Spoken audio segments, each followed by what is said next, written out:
want to explain about Language acquisition.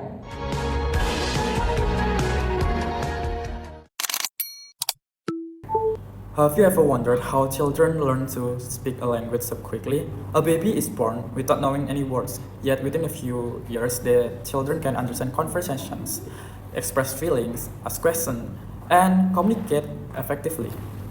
This remarkable process is known as language acquisition. Language acquisition is the process by which humans develop the ability to understand, produce, and use language for communication. It includes learning vocabulary, grammar, pronunciation, and the social rules of communication. Language acquisition is one of the most important topics in linguistics because it helps us understand how humans develop language abilities and how communication skills emerge throughout childhood. There are three main types of language acquisition. The first type is first language acquisition, also known as L1 acquisition. This refers to the acquisition of a native language from birth. Children acquire their first language naturally through daily exposure and interaction with people around them. For example, an Indonesian child acquires Bahasa Indonesia by listening to parents, siblings, relatives, and other members of community. The second type is second language acquisition or L2 acquisition. This occurs when a person learns another language after acquiring their first language. For example, many Indonesian students learn English at school after already mastering Bahasa Indonesia. The third type is heritage language acquisition. A heritage language is a language connected to a person's family, culture, or ethnic background but is often not fully mastered. For example, an Indonesian child growing up in Australia may hear Indonesian at home but use English more frequently in daily life. Another important distinction is between acquisition and learning. According to Stephen Krashen, acquisition is a natural and unconscious process. People acquire language through meaningful communication rather than formal instruction. In the other hand, learning is a conscious process that usually takes place in classroom, where students study grammar, rules, and language structures explicitly. Understanding distinction helps us that language development can occur both naturally and through formal education. Now that we understand what language acquisition is, let's move on to the major theories that explain how language develops. The next is behaviorist theory and nativist theory. The first major explanation of language acquisition is the behaviorist theory proposed by B.F. Skinner. According to Skinner, language is learned through imitation, repetition, and reinforcement. Children learn language from adults, imitate what they hear, and receive positive feedback when they use language correctly. For example, a parent might point to a bottle of milk and say milk. The child repeats the word milk. The parent then responds, "Good job." Through repeated reinforcement, children gradually learn language patterns and develop communication skills. Behaviorists believe that language acquisition works similarly to other forms of learning. Correct responses are rewarded, while incorrect responses receive less reinforcement. However, many language argue that this theory cannot fully explain language acquisition. Children frequently produce sentences they have never heard before. For example, a child might say, "I got to school yesterday." Although this sentence is grammatically incorrect, it demonstrates that the child is applying a rule rather than simply imitating adults. Adults rarely say "good," yet children still produce this form. To address this limitation, linguist Noam Chomsky proposed the nativist theory. Chomsky argued that humans are biologically programmed to acquire language. According to this theory, children are born with an innate capacity for language learning. One of Chomsky's most famous concepts is the language acquisition device, or LAD. The LAD is hypothetical mental mechanism that enable children to identify grammatical patterns and acquire language naturally. Another important concept is universal grammar. Universal grammar refers to the idea that all human language share certain fundamental grammatical principles.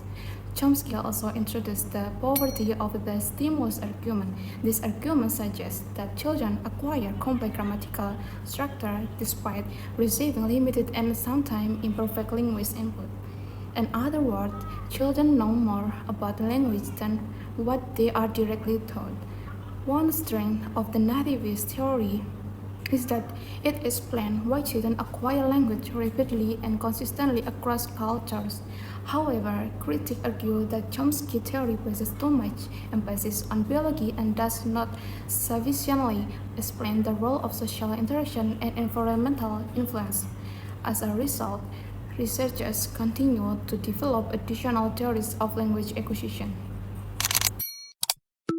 Another influential explanation of language acquisition is the cognitive theory proposed by Jean Piaget. Piaget believes that language development depends on cognitive development. According to Piaget, children must first understand concepts before they can express those concepts through language. He suggested that language is only one part of a child's overall intellectual development. Piaget identified four major stages of cognitive development. The first stage is the sensory motor stage, which occurs from birth to approximately 2 years of age.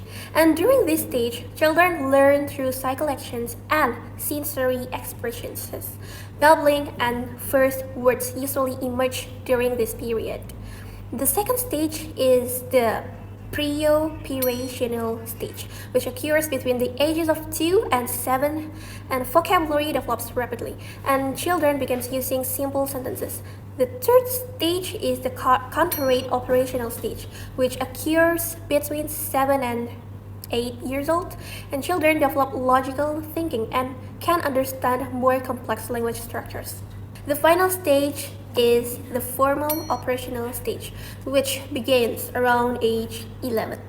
At this age, children become capable of abstract reasoning and sophisticated language use. Another important perspective is the interactionist theory associated with Lev Vygotsky. Unlike Piaget, Vygotsky emphasized the importance of social interaction. According to this theory, language develops through communication with parents, teachers, siblings, and peers. Vygotsky believed that children learn best when interacting with more knowledgeable individuals. One key concept is the zone of proximal development, or ZPD. The CBD refers to the difference between what children can accomplish independently and what they can achieve with guidance. Another important concept is scaffolding. Scaffolding refers to temporary support provided by adults or more experienced individuals to help children develop new skills. For example, a parent may help children form a complete sentence by asking questions and providing hints. Interactionists also highlight the importance of child-directed speech. This is the simplified and expressive way adults often speak to young children. For example, "Look at the doggy, what a big ball," or etc. Researchers believe that this style of communication helps children identify words and language patterns more easily. Although Piaget and Vygotsky had different perspectives, both agreed that language development is closely connected to children's overall development. Piaget focused on internal cognitive growth, while Vygotsky emphasized social interaction and communication. Together, their theories provide a more complete understanding of language acquisition. Researchers have found that children generally progress through similar stage of language acquisition. The first stage is the cooing and crying stage, which occur during the first 2 months of life. At this stage, baby communicate mainly through crying and simple vocal sound. Although these sounds do not contain words, they are important for early communication. The second stage is babbling stage, usually occurring around 6 to 8 months. Baby begin producing repetitive sounds such as mama, dada, and baba. These sounds help infant practice controlling their speech organ. The third stage is the one-word stage, which usually occurs between 10 and 12 months. Children begin using single words to express complete ideas. For example, when a child says milk, the intended mean may actually be "I want some milk." Similar, when a child says up, the children may mean "Please pick me up." The fourth stage is the two-word stage, which typically occurs between 8 and 24 months. Children begin to combining words to communicate more complex meaning. Examples include more milk, daddy's go, and one cookie. This combination demonstrates an emerging understanding of grammar and word relationship. The fifth stage is the early multi-word stage. Children begin producing longer utterance and using basic grammatical structure. Finally, children reach the complex grammar stage, usually between 3 and 5 years old. At this stage, they produce longer and more sophisticated sentences and gradually approach adult-like language ability. And now let's examine several examples related to language acquisition theory. First, consider the following example of reinforcement. Parents tell their children to say milk, then the children follow by saying milk, and got praised good job by their parent for saying the exact same thing. This example illustrates Skinner behaviorist theory because the child is received positive reinforcement for correct language use. Another example involves overgeneralization. Children often apply grammatical rules too broadly. For example, I go to school or my foods are cold. These forms are incorrect, but they reveal something important. The child is not simply repeating language heard from adult. Instead, the child is actively reconstructing grammatical rules. Let's take a look at one final example involving scaffolding. When parents showing their kids an apple and ask what color is this, the child say red. Then their parents reply with, yes, it is a red apple. The parent expand the child response and provide additional language input. This interaction helps the child develop vocabulary and sentence structure. This example demonstrates that language acquisition involves biological abilities, cognitive growth, and social interaction working together. Another important concept in language acquisition is the critical period hypothesis proposed by Eric Lindbergh. According to this hypothesis, there is a biologically determined period from birth until puberty during which language acquisition occurs most effectively. After this critical period, acquiring language becomes significantly more difficult. One of the most influential studies related to this hypothesis was conducted by Johnson and Newport in 1989. The purpose of their study was to investigate whether age affects second language acquisition. The researchers examined Chinese and Korean immigrants who had moved to the United States and learned English as a second language. Participants completed grammatical judgment tasks that measured their understanding of English grammar. The findings showed a clear pattern. Participants who arrived in the United States before the age of 7 achieved language proficiency level similar to native English speaker. However, participants who arrived at older ages generally demonstrated lower levels of grammatical accuracy. These results provide strong evidence supporting the critical period hypothesis and suggest that age plays an important role in successful language acquisition. Our second study was conducted by Roger Brown in 1973. Brown investigated how children acquire grammatical morphemes in English. A morpheme is the smallest meaningful unit in language. For example, the word cat contains two morphemes, cat and the plural marker s. Brown tracked the acquisition of 14 grammatical morphemes among children. His research revealed that children tend to acquire these morphemes in a relatively predictable order. Some of the earliest acquired morphemes included the progressive ing, the plural s, and the possessive s. Brown also observed many examples of overgeneralization. Children frequently produce forms such as goat, foods, and mouses. These findings suggest that children actively construct grammatical rules rather than simply imitate adults.